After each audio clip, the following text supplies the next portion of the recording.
everybody, welcome to another edition of Toddster's Magical Mystery Review.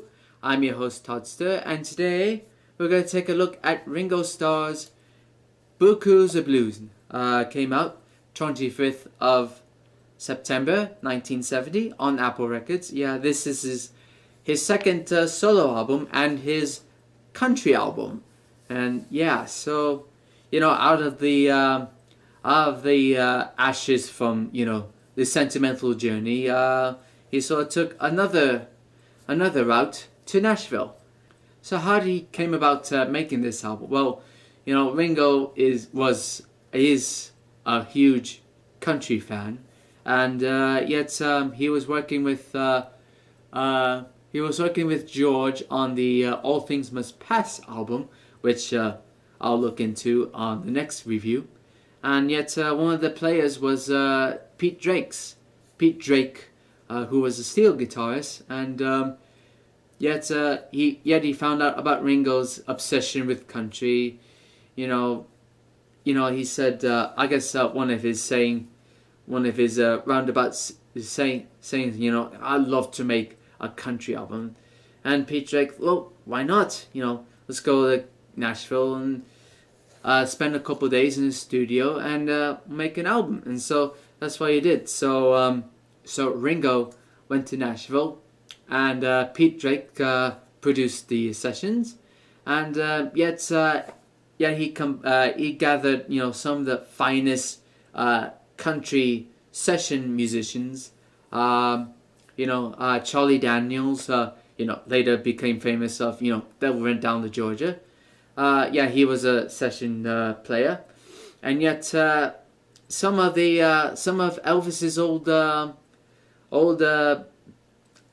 backing musicians was on it. DJ Fontana, who was his drummer, and his backing singers, the Jordanaires, and not only that, Scotty Moore, Elvis's guitarist, helped engineer the sessions. So yeah. So what came out was an okay album. Certainly better than the last one, but I'll talk about it on my closing remark. But let's get into the song. So we start off with the title song, Beaucoups of Blues. It's a bit of a waltzy tune. Nice one. One of the good songs on this album. Yet it came out as a single only in America. Then we go into Love Don't Last Long. A bit of a depressing song, like so many country ballads. Yeah, not much to say about it. So skip into Fastest Growing Heartache in the West. Yeah, another good song. And then we go into Without Her.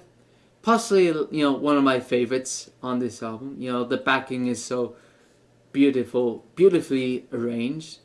Then we go into Woman of the Night, another good song. I Be Talking All the Time.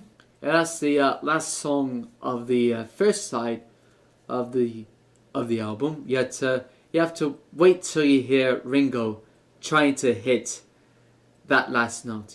So it makes you think, where's Paul when you need him? Because, he helped him hit that last note on with a little help from my friends.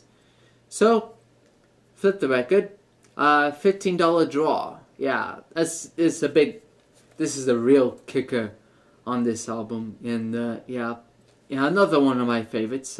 Even Ringo does a bit of When You're Hot, You're Hot from Jerry Reed. Which, he also helped out play on the album. And then another depressing song, Wine, Women and Loud Happy Songs. And then go into I Wouldn't Have It Any Other Way. This is more of a duet with a little girl named Jean Kendall. And it's another beautiful song.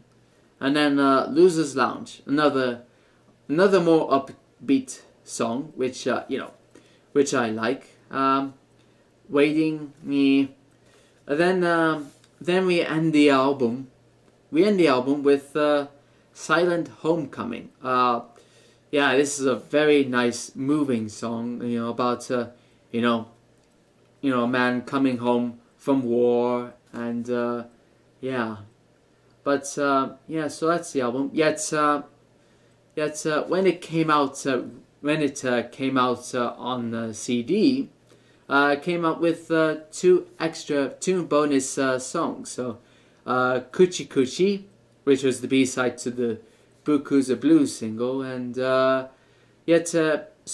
taken out from a little 30-minute jam session that Ringo helped out, plays the drums, helps out on the drums, and bit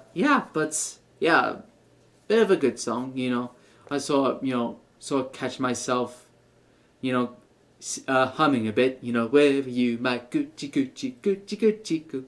And then we hear 6 more minutes of that jam session, simply called the Nashville Jam.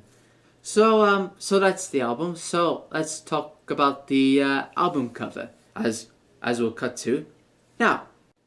Yeah, nothing much to say about the front cover, but except it was taken from a little smokehouse. Yeah, the back cover features a picture of Ringo with most of the session musicians.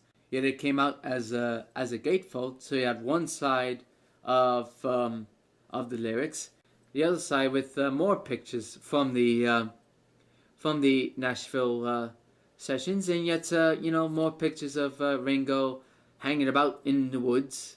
Nothing grand about the album sleeve overall, but yeah. So what do I think about this album? Well, as I said, it's certainly better than his last album. The country music so it suits his singing, better than the big band jazz type music. Yet I sort of like the more upbeat songs more than the slow, depressing, dreary type songs. But overall, it's a very nice album. So I would give this 3 Ringos out of 5. So there you have it, Beaucoups Blues from Ringo Starr. So my name is Toddster with another magical mystery review. Join me again next time. So till then, toodaloo.